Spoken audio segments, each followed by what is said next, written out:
Hello दोस्तों, आप सभी का स्वागत है हमारे इस वीडियो में। इसमें हम आपको हिंदी पेडागोजी, जो हमारी Hindi pedagogy seated second paper और फर्स्ट पेपर दोनों में पूछी जाती है, तो हमने एक वीडियो में भाषा अर्जन और भाषा अधिगम के बारे में कंप्लीट कराया था। आज हम पढ़ेंगे शिक्षण विधियाँ की शिक्षण विधियाँ क्या होती हैं।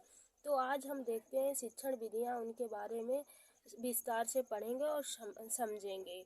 तो यहाँ पे हमारा है भाषा संसर्गम प्रणाली क्या है। जो भाषा संसर्गम प्रणाली क्या है, संसर्गम प्रणाली क्या, उसके बारे में पढ़ेंगे। भाषा की कोई रचना से व्याकरण के नियम उदाहरण से समझाना। क्या है? भाषा की कोई रचना से व्याकरण के नियमों उदाहरण से समझाना। उसमें व्याकरण के नियम रटवाने की भावना आवश्यकता नहीं होती है। इसमें क्या होती है? इसमें व्याकरण के नियम रटवाने की आवश्यकता नहीं होती है, ना ही नियमों को अलग समय देकर समझाने की आवश्यकता होती है। पाठ्य पुस्तक रचना, संवाद, प्रश्न उत्तर द्वारा ही अभ्यास के द्वारा व्याकरण समस्त भाषा सिखाने पर बल देती है। इसमें क्या है? जो पाठ्य पुस्तक है, रचनात्मक, संवाद और प्रश्न उत्तर द्वारा ही अभ्यास के द्वारा व्याकरण समस्त क्या है, भाषा सिखाने पर बल देती है। इस विधि में व्याकरण की शिक्षा दिए बिना ही भाषा का शुद्ध रूप सिखा दिया जाता है। इसमें क्या है? बिना ही व्याकरण की शिक्षा दिए बिना भाषा का शुद्ध रूप सिखा दिया जाता है। इसमें देखते हैं भाषा का व्याकरण अनुकरण द्वारा अपने आप आ जाता है। इसमें क्या है? भाषा का जो व्याकरण होता है, बच्चा अनुकरण द्वारा ही अपने आप ये सीख जाता है। भाषा संग सरगम प्रणाली के गुण देख लेते हैं। क्या है? इसमें व्याकरण की पाठ्य पुस्तक की आवश्यकता नहीं होती है। आपने देखा कि इसके गुण क्या है। इसमें व्याकरण के पाठ्य पुस्तक की कोई भी आवश्यकता नहीं होती है। इस वैज्ञानिक विधि, ये क्या है? यह मनोवैज्ञानिक विधि है। इसी कैसी है? मनोवैज्ञानिक विधि है। यह प्रणाली शिक्षण को रोचक व क्रियाशील बनाती है। ये विधि विद्यार्थियों को केंद्रित भी होती है। ये कौन सी विधि होती है? विद्यार्थी केंद्रित भी होती है। देख लेते हैं भाषा संसर्गम प्रणाली के दोष। इसके दोष क्या हैं? इसके दोष भी हैं, इसके दोष के बारे में हम पढ़ लेते हैं। इसके दोष क्या हैं? तो इस विधि से समय अधिक लगता है। इस विधि में क्या होता है? जो समय अधिक लगता है। व्याकरण के स्तरों नियम भाषा संसर्गम विधि से सीखना मुश्किल है। प्रदर्शन विधि, अब हम देखते हैं प्रदर्शन विधि क्या है। ज्ञान मूर्त से अमूर्त रूप में दिया जाता है। इसमें क्या है? ज्ञान जो होता है मूर्त, जो बच्चा मूर्त चीज़ों से सीखता है, उसी से क्या होता है? अमूर्त रूप में दिया जाता है। छात्र व शिक्षक दोनों क्या होते? सक्रिय होते। प्रदर्शन विधि में क्या होता है? छात्र और शिक्षक दोनों ही सक्रिय होते हैं। गणित, भूगोल, विज्ञान जैसे विषयों को रुचिकर बनाया जाता है। इसमें क्या है? जो गणित, भूगोल, विज्ञान जैसे विषयों को क्या करा जाता है? रुचिकर बनाया जाता है। अब हम व्याख्यान विधि देख लेते हैं। सबसे प्राचीन शिक्षण विधि है व्याख्यान विधि। कैसी है? सबसे प्राचीन शिक्षण विधि है। केवल शिक्षक सक्रिय होता है। व्याख्यान विधि में क्या है? जो लेक्चर मेथड है, इसमें क्या है? शिक्षक ही सक्रिय होता है। इस विधि में पाठ्य पुस्तक को जल्दी से पूरा कराया जाता है। जो व्याख्यान विधि होती है, इसमें क्या? पाठ्य पुस्तक को जल्दी करा दिया जाता है। इसमें बच्चा जो विद्यार्थी होता है क्या रहता है? सक्रिय। और शिक्षक जो विद्यार्थी होता है निष्क्रिय रहता है, और जो शिक्षक होता है क्या कैसा? सक्रिय रहता है। और ये रसा स्वयदान विधि, जो रसा स्वयदान विधि है, इसके बारे में हम देखते हैं। जो रसा स्वयदान विधि है, इस विधि में शिक्षक काव्य का उचित यति गति एवं लय के साथ वाचन करता है। इसमें क्या है? जो शिक्षक होता है काव्य का उचित यति गति एवं लय के साथ क्या करता है? वाचन करता है। शिक्षक काव्य निहित रस की अनुभूति छात्रों को करवाता है। ये विधि केवल बड़ी कक्षाओं में ही होती है। जो हमारी रसा स्वयदान विधि है, यह क्या है? बड़ी कक्षाओं के लिए ही होती है। छोटी कक्षाओं के लिए महत्वपूर्ण नहीं होती है, बड़े कक्षा के बच्चों के लिए होती है। देख लेते हैं हम आगमन विधि। आगमन विधि ये बहुत ही महत्वपूर्ण है, ये जरूर ही पूछी जाती है। तो ये देख लेते हैं, इस विधि में पहले व्याकरण के उदाहरण को प्रस्तुत किया जाता है।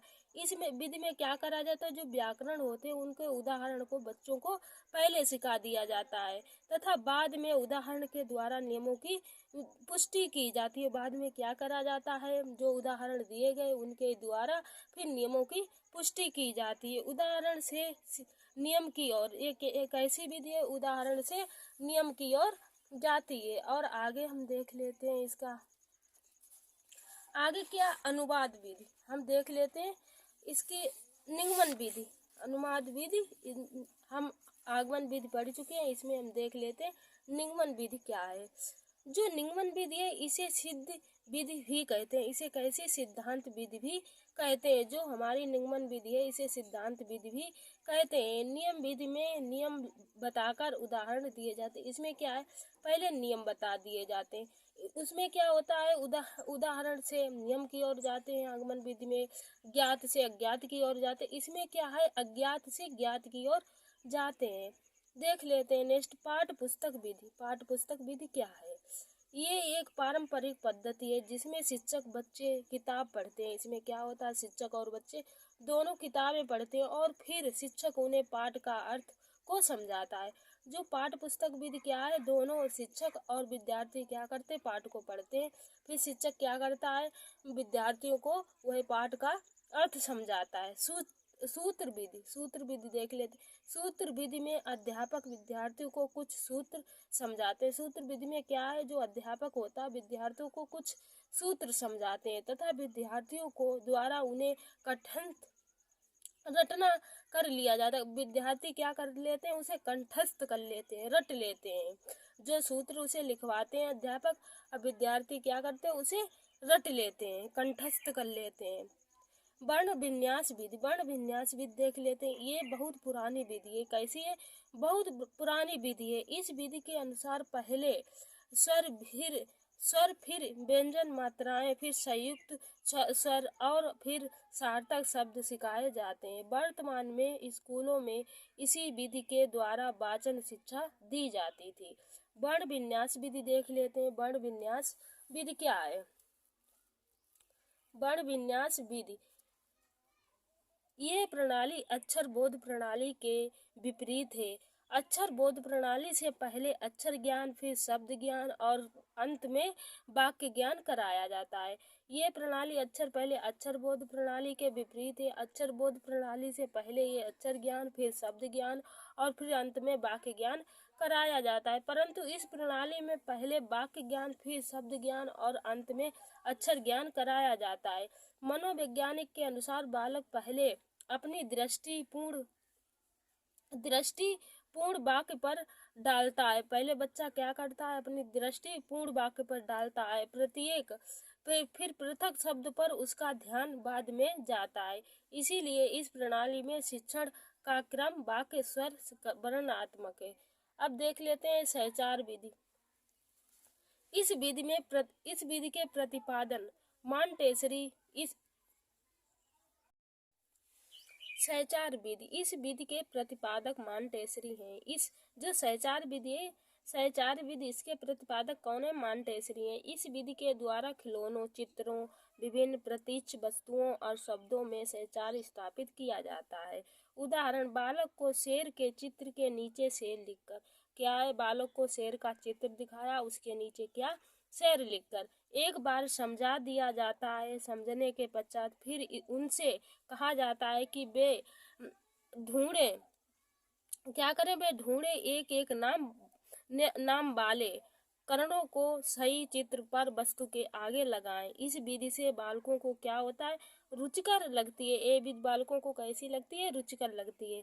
शब्द शिक्षण विधि, जो शब्द शिक्षण विधि है ये कैसी होती है, सार्थक शब्दों को पढ़ने की शिक्षा दी जाती है। इसमें क्या करा जाता है, जो शब्द शिक्षण विधि होती है इसमें सार्थक शब्दों को पढ़ने की शिक्षा दी जाती है। जैसे मामा हुआ, पापा हुआ, चाचा हुआ, एक जैसे शब्द पढ़ने के लिए क्या करा जाता है, बच्चों को शिक्षा दी जाती है।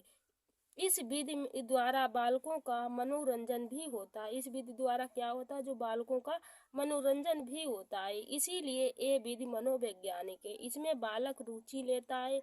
उसके पश्चात क्या करता है, बालक धीरे धीरे कठिन शब्दों को भी सीख लेते हैं। इस विधि के प्रयोग के लिए शिक्षक को कुशल होना चाहिए। इस विधि के प्रयोग के लिए शिक्षक को कैसा होना चाहिए, शिक्षक कुशल होना चाहिए। अब देख लेते अनुवाद विधि। अनुवाद विधि कैसी है, अनुवाद विधि के बारे में हम पढ़ लेते हैं।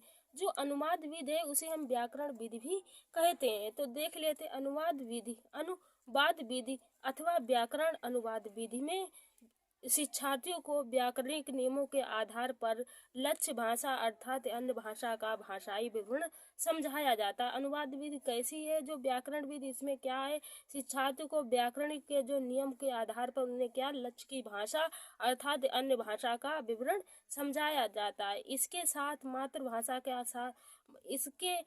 मातृभाषा के साथ लक्ष्य भाषा होने वाली अनुवाद प्रक्रिया को भी समझाया जाता है। द्वितीय भाषा सीखने के साथ साथ उसका उपयोग प्रथम भाषा शिक्षण में भी किया जाता है। इसमें क्या है, जो द्वितीय भाषा सीखने के साथ साथ क्या उसका उपयोग प्रथम भाषा शिक्षण में भी किया जाता है। अनुवाद विधि, व्याकरण अनुवाद विधि की विशेषताएं देख लेते हैं। इसकी विशेषताएं क्या हैं। इस विधि का जन्म द्वितीय भाषाएं सीखने सिखाने के क्रम में हुआ है।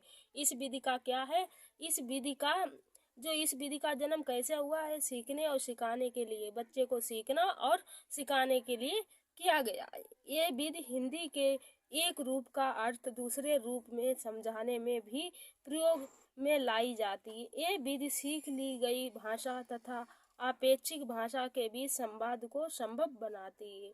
ये विधि ज्ञात से अज्ञात सिद्धांत पर टिकी होती है। विधि कैसी है, जो बच्चा ज्ञात से अज्ञात सिद्धांत पर टिकी होती है। इस विधि में आपेक्षिक भाषा को समझ तो लिया जाता है, किंतु आपेक्षिक भाषा में व्यवहार करने की क्षमता को पूरी तरह से छोड़ दिया जाता है। अब देख लेते हैं हिंदी के एक रूप में दूसरे रूप में बदलने में अनुवाद विधि का उपयोग किया जाता है।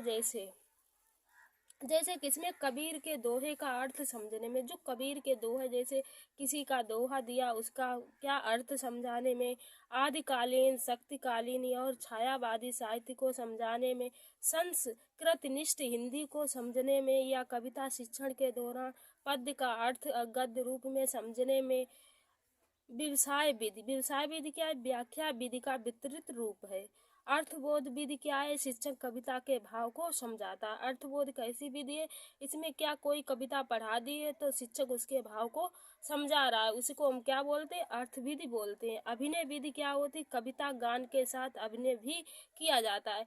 जो हम कविता का गान करते हैं उसके साथ क्या करते हैं, अभिनय भी किया जाता है। अब निधानात्मक देख लेते हैं परीक्षण। जो निधानात्मक परीक्षण, उसके बारे में पढ़ लेते हैं। निधानात्मक परीक्षण बालक की शिक्षण संबंधी कठिनाइयों का, ये त्रुटियों का पता लगाने के लिए निदानात्मक परीक्षण किया जाता है। जो बालक है उसकी क्या है, जो कमी रह गई, सीख नहीं पा रहा है, उसका पता लगाने के लिए क्या निदानात्मक विधि का प्रयोग किया जाता है। उपचारात्मक शिक्षण, जब निदानात्मक शिक्षण पूरा हो जाता है तो उसके बाद क्या किया जाता है, उपचारात्मक शिक्षण दिया जाता है। उपचारात्मक शिक्षण से तात्पर्य बच्चों की शिक्षण संबंधी कमजोरी या कठिनाइयों को दूर करते हुए शिक्षण करने से। संश्लेषण विधि क्या है, संश्लेषण का अर्थ है उस वस्तु को जिसको छोटे छोटे टुकड़ों में विभाजित कर देना। संश्लेषण का मतलब क्या है, कोई पार्ट या कोई कुछ भी हुआ तो उसे क्या करें, छोटे छोटे टुकड़ों में तोड़ लें और फिर उसे विभाजित कर देना, तसे उसे पुनः एकत्रित करना, फिर उसे पुनः जोड़ लेना, इसे क्या कहते हैं, संश्लेषण विधि कहते हैं। विश्लेषण विधि कौन सी होती है, विश्लेषण विधि के बारे, ये विधि में समस्या को हल करने के लिए उसे टुकड़ों में बांटना। ये क्या करा जाता है, किसी समस्या को हल करने के लिए टुकड़ों में बांटना और इकट्ठी की जाती है। वस्तु के भागों को अलग अलग करके उनका परीक्षण किया जाना विश्लेषण विधि कहलाती है। इसमें क्या, छोटे छोटे पार्ट को एक में जोड़ लिया जाता है, इसे हम विश्लेषण विधि कहते हैं। यहाँ पे हमारा पाठ समाप्त होता है। मिलते हैं नेक्स्ट वीडियो।